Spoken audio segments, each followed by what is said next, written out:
Hi, I'm Caspian. It's my absolute pleasure today to give you a little tour of the gardens and house here. Moscow Flower Show suggested I did so, and I thought that was an absolutely great idea because I love showing people around the property. We moved here in 1997, so quite a long time ago now. It's very much the family home, the old farmhouse, which is about 30 or 40 miles south of central London, but you'd never know because it's beautiful open countryside here, so it's a world apart from the hustle and bustle of central London.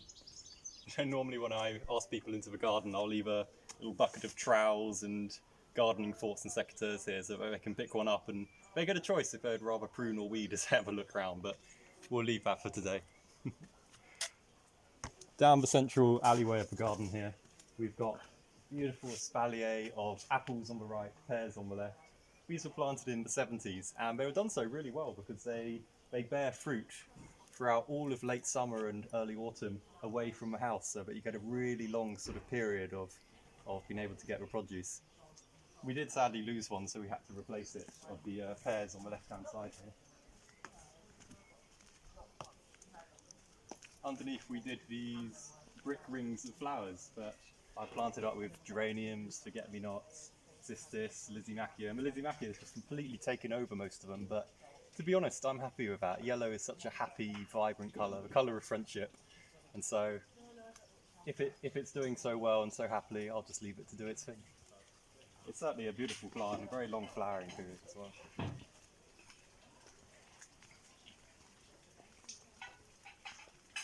Apple trees have on and off years of bearing fruit, so they'll go really heavy one year and then lighter the next year and sort of alternate between the two.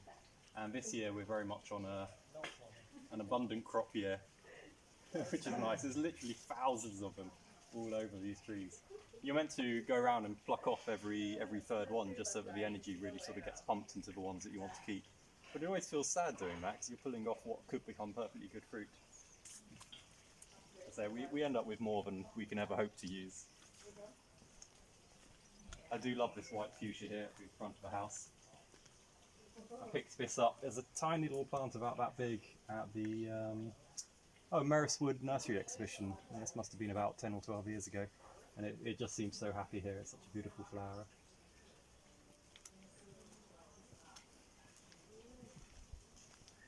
And we have mixed herbaceous and shrub border here on the left, hedging on the right, and then the main lawn for property. This is the old milking shed to the house. It was built in 1640, and it was literally falling down when we moved in. There was a stream running through the centre, and one of the walls had completely caved in, so we renovated it up.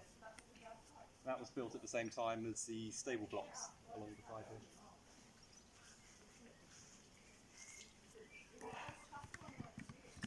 So one thing I really miss is having access to a pool. Because of the current pandemic, the advice is not to open them up, but I really miss just jumping in, especially on evenings like this. It's about 6:30 on a Tuesday evening. It still feels like it's close to 30 degrees, which for Britain is very rare.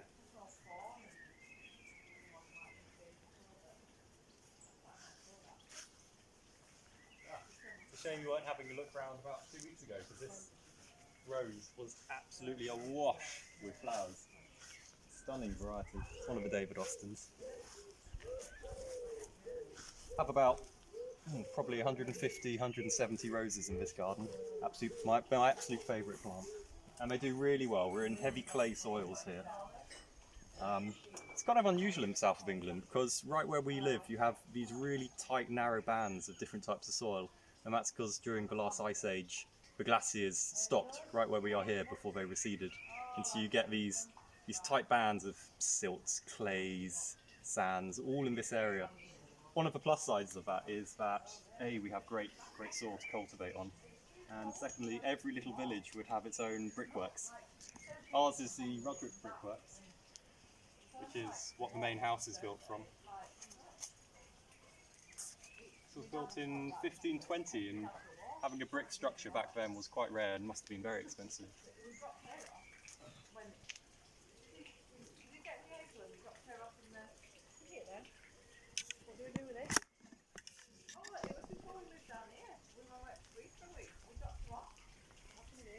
This is one of my favourite plants. This is Sarcococca confusa, and I've got it near the entrance here because every winter, literally on Christmas morning, it will be covered in little tiny white flowers that have the sweetest smell you can imagine.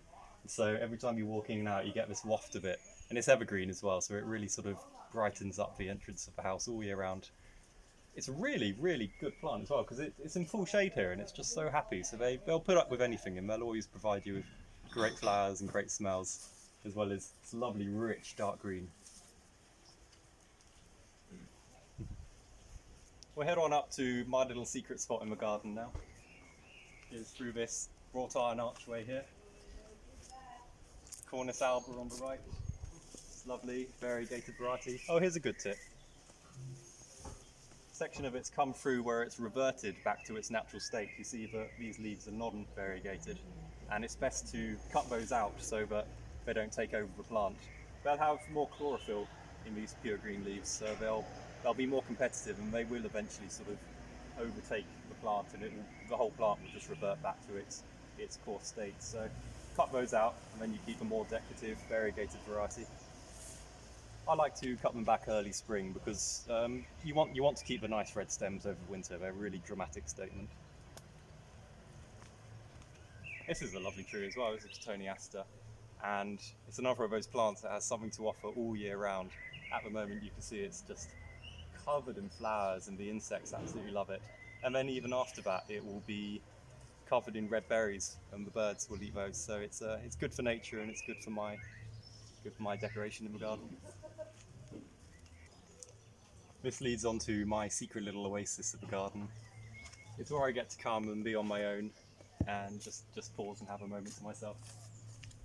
It used to be the old vegetable plot to the garden, but I stripped it all out and I put these tiered lawn structure in. And I always remember putting this brickwork in. It was on Easter morning 7 or 8 years ago now, and I'll remember it so clearly because the sun was beaming down and there was cricket playing on the radio, and I just remember sort of working away with the brickwork and sort of like piling it full of earth, just thinking this is the best job in the world. It was such a nice moment.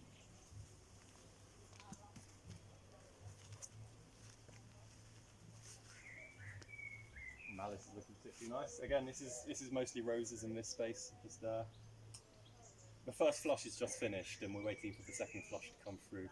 And even just 2 or 3 weeks ago, this whole area was just completely awash with the scent of roses. One of my favourite spots. This has been my little pet project during lockdown. I've been renovating up the tractor, but it's taken longer than I realised, and I need to get it back into operation because it's meant to be earning a living here. There's plenty of work for it to do. We'll head down now towards the back garden.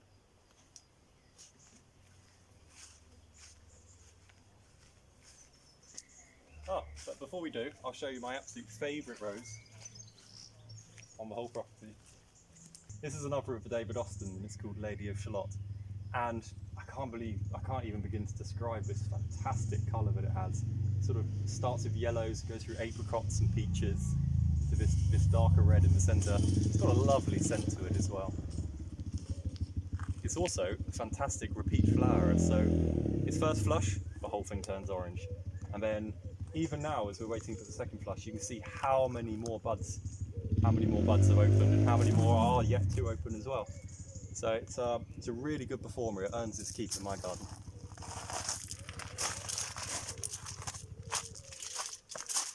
This is another little great spot of garden for nature.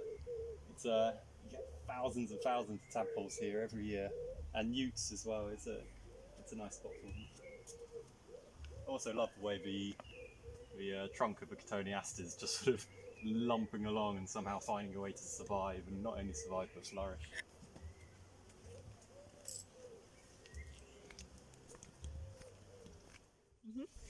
In here we have another secret garden, and this one's very special to me because it was the very first garden I ever built. I built this in, it must have been 2003 or 2004. Before I knew anything about gardening. We'd been living in here for a few years by then, but the whole area was just completely overgrown with bracken and briar, so you couldn't see a thing of what was happening. And my poor dad was sort of tiptoeing through all of the different plants, and he stumbled into what we discovered was a pond. We had no idea that there was one here, let alone a fish that had survived all of our years of neglect, happily swimming around until my dad came crashing in. This was the summer before I went to university, and so I thought, well, this would be a nice thing to do. I'll try my hand at some landscaping and some gardening, and so I sort of tore everything out and redeveloped the area. And I tell you what, that's where I got the bug. I started really finding that I loved just working with the materials and with the plants and creating something that adds beauty to the surroundings. So I'm very proud of this one, and standards wise it's not very good as it wouldn't be as my first ever attempt, but in terms of happy memories, this one's right up there. The vine itself is also a beautiful plant. That's a Hampton Court vine, which has been in here for about 40 years now, and it gives the most lovely grapes when it bears fruit.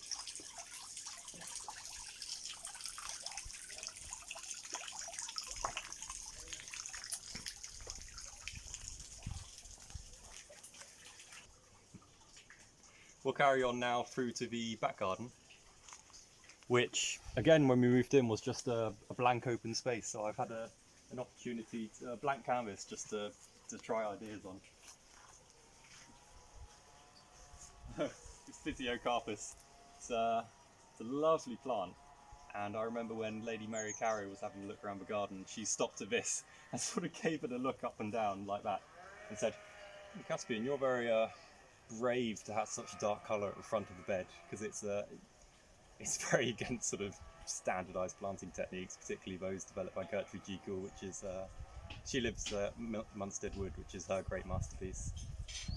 But I like it here because the idea of it is that it creates a real statement to the new space, and it really sort of anchors the bedding on that, as well as you get this lovely vista from here through to the top of the garden, so it sort of draws the eye across this large open space. So I've kept it for now. Lady Caro also had a pocket full of seeds, and she told me at the end of the tour that she likes to sprinkle seeds into bare patches in gardens, but she said very nicely that she still had a pocket full of them at the end of our tour.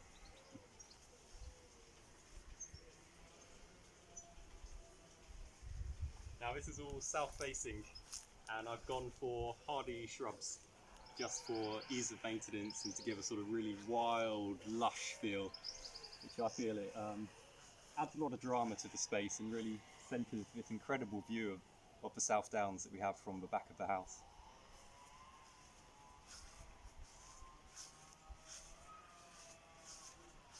So it's a real shame, in the winter we lost one of the oak trees. You can see this line of oaks through the centre of the field, and the one on the far right sadly came down in a big storm, but it has actually opened up the view quite beautifully. But it's a real shame, it must have been 400 years old, so sad when it comes down.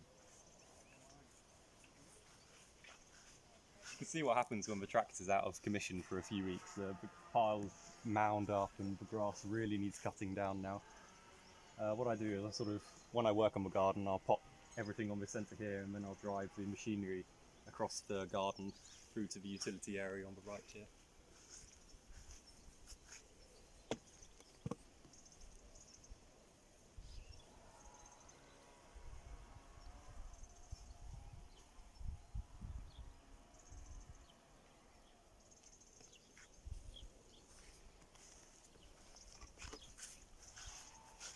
Oh, this is my absolute favourite view of the house from this angle.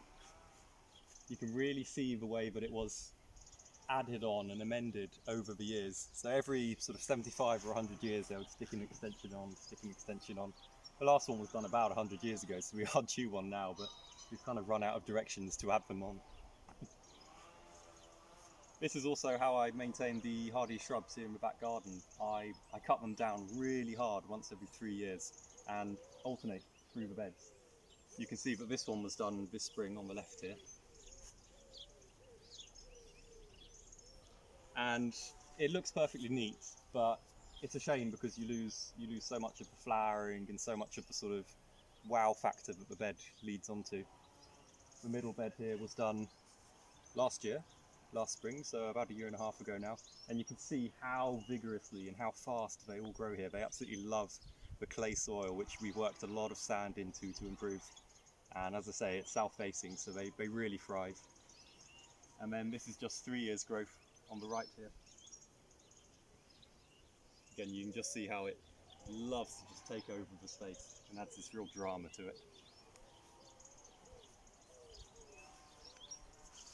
We'll carry on through to the formal garden now.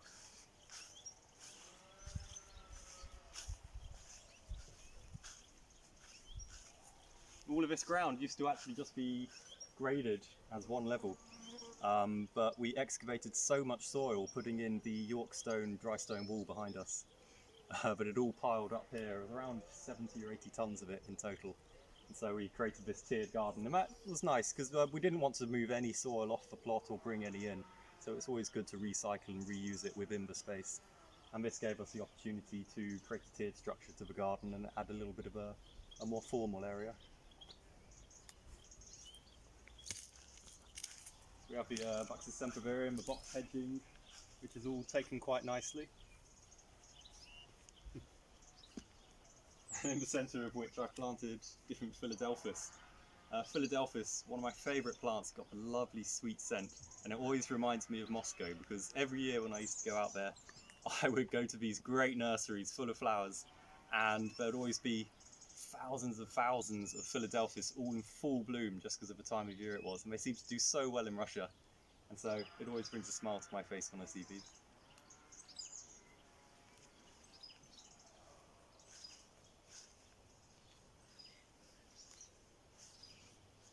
I also love my potentilla. I've got a little collection here. There's about 17 in this space, all different varieties, and it's just like my thing. I enjoy them. Oh, this is a beautiful plant here. This is Viburnum ex Bodnum-tensi. This one's Dawn, and it's one of those great plants that just offers something throughout the year. So at the moment it's got this lovely lush green with a little hints of purple and maroon and red from the stems. Absolutely beautiful plant. But then the best thing is, over Christmas and January, it's just so pungently sweet with these beautiful white flowers just adorning the whole thing. It makes this entire garden just sort of sweet smell all through the winter months, so it's a real treat.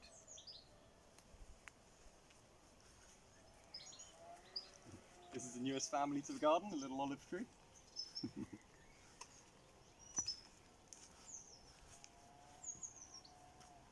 Well, we'll walk you back to the front of the house now, and I must say goodbye, but I hope you've enjoyed your tour of the garden.